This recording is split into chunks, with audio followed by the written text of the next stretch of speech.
Hello students, for class 9 today we are going to start midpoint theorem. This is a very important theorem, आपको भी आगे बहुत काम आएगा.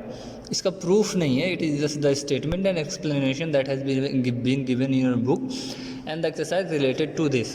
Okay, तो चलिए let me tell you, midpoint theorem always works in a triangle only. एक triangle में ही ये काम करता है और कहीं नहीं. ठीक है, चलिए तो बात करते हैं.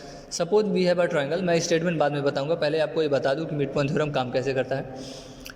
Suppose in a triangle ABC है and there are any two sides. आप कोई भी दो साइड चूज़ कर लीजिए, any two sides, and you choose the mid point of those sides. उन दोनों साइड्स के मिड पॉइंट ले लीजिए and you join the mid points. There will be a line segment. आपको एक लाइन सेगमेंट मिला, जैसे कि I have the side AB and AC and D is the midpoint of AB and E is the midpoint of AC and I have joined DC. ये क्या होता है? This DE will be parallel to BC and this DE will be half of BC. इसका proof आपको class 10 में मिल जाएगा. फिलहाल let us discuss about the statement. The line segment joining the midpoints of two sides of a triangle is parallel to the third side and half of the third side. कहता है कि एक line segment जो दो sides के mid point को join करता हो. किसके मिड पॉइंट्स को? ट्रायंगल के दो साइड्स के मिड पॉइंट को.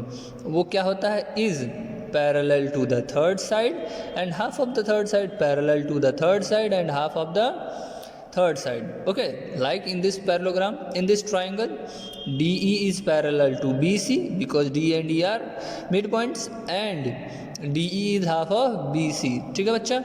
इसका कन्वर्स मतलब मैं आपको समझा चुका हूँ, बट कन्वर्स भी बहुत इंपॉर्टेंट है.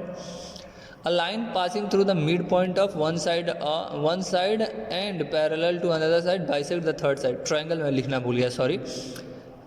सेंटेंस ऐसा, a line passing through the midpoint of one side of a triangle and parallel to another side bisects the third side. मतलब कि एक ट्रायंगल के किसी भी एक साइड के मिड पॉइंट से हम एक लाइन ड्रॉ करें जो किसी दूसरे साइड के पैरेलल हो, तो जब तीसरे साइड पे मिलेगा तो तीसरे साइड को बाइसेक्ट करेगा. इसका मतलब तीसरे साइड के मिड पॉइंट पे इंटरसेक्ट करेगा. ठीक है, these two things. Now let us discuss exercise 8.2. Exercise 8.2 is totally based on this only. यहाँ मैंने क्वेश्चन लिखा है, फिगर आपको नेक्स्ट पेज पे दिखा देंगे. ABCD is a quadrilateral in which P, Q, R and S are midpoints of sides AB, BC, CD and DA. AC is a diagonal, show that. ये इतनी चीज़ें. एक क्वाड्रिलेटरल है. अगर आपको कभी भी क्वाड्रिलेटरल या ट्रायंगल का नाम ले तो सबसे पहले आप क्वाड्रिलेटरल और ट्रायंगल अपने हाथ में बना के रख लीजिए, मतलब कॉपी पे बना के रख लीजिए. Then you will see P, Q, R and S are midpoints of sides AB, BC, CD and DA respectively. इसका मतलब ये है कि P AB का मिड पॉइंट है, Q is the midpoint of BC, R is the midpoint of CD and S is the midpoint of DA. Okay, and there is a diagonal, AC is the diagonal. Show that SR is parallel to AC and SR is half of AC, जैसे कि mid point theorem.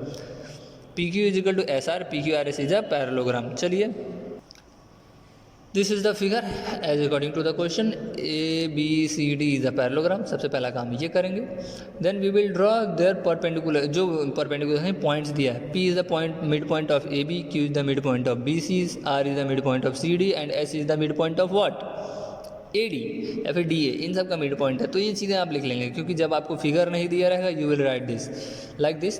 ABCD is a quadrilateral and P, Q and R and S are midpoints of sides AB, BC, CD and DA respectively.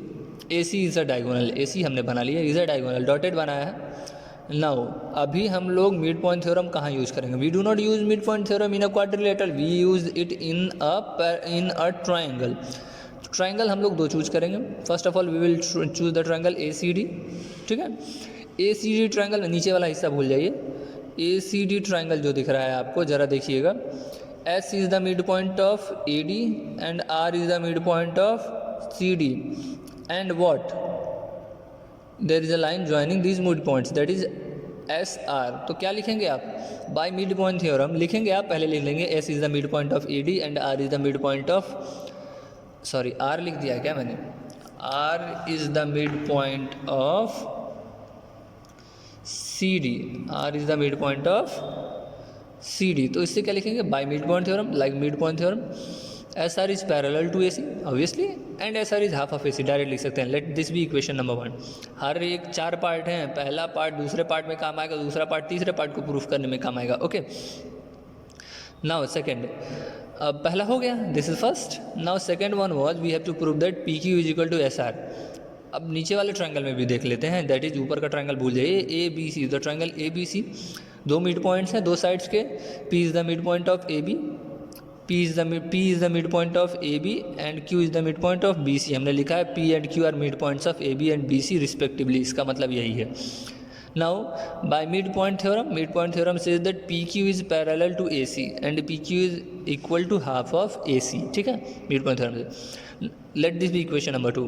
1 and 2. What do you find? We find that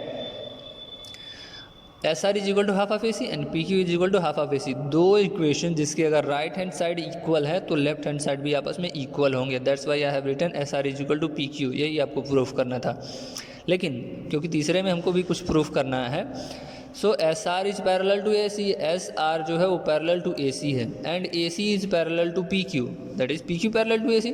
so all these 3 lines are parallel to each other. Then I can write S R is parallel to P Q. I have written that S R is parallel to P Q. Now according to a theorem that I have taught you, एक theorem ऐसा है कि for a quadrilateral, मान P Q R S हमारा quadrilateral ही तो है. For a quadrilateral if a pair of opposite sides are equal and parallel, हमने अभी अभी क्या प्रूफ किया है, S R is equal to P Q and S R is parallel to P Q. हमने एक थ्योरम पढ़ रखा है कि फॉर अ क्वाड्रिलेटरल, एक क्वाड्रिलेटरल के लिए अगर pair of opposite sides equal और पैरेलल हो then that is what, that is a parallelogram. Hence P Q R S is a parallelogram and the reason is here. In a quadrilateral, a pair of opposite sides is equal and parallel, then it is a parallelogram. ठीक है, ये question आपका काम ये है कि you will be solving the exercise 8.2. 8.2 में ज़्यादा क्वेश्चन नहीं है एंड ऑल आर इजी. सब कुछ इसी पे बेस्ड है, मिड पॉइंट थ्योरम पे. Always you will find a triangle and there will be mid points. Use mid point theorem and solve the question. Okay, so follow my instruction and try to solve the questions. Thank you. Have a good day.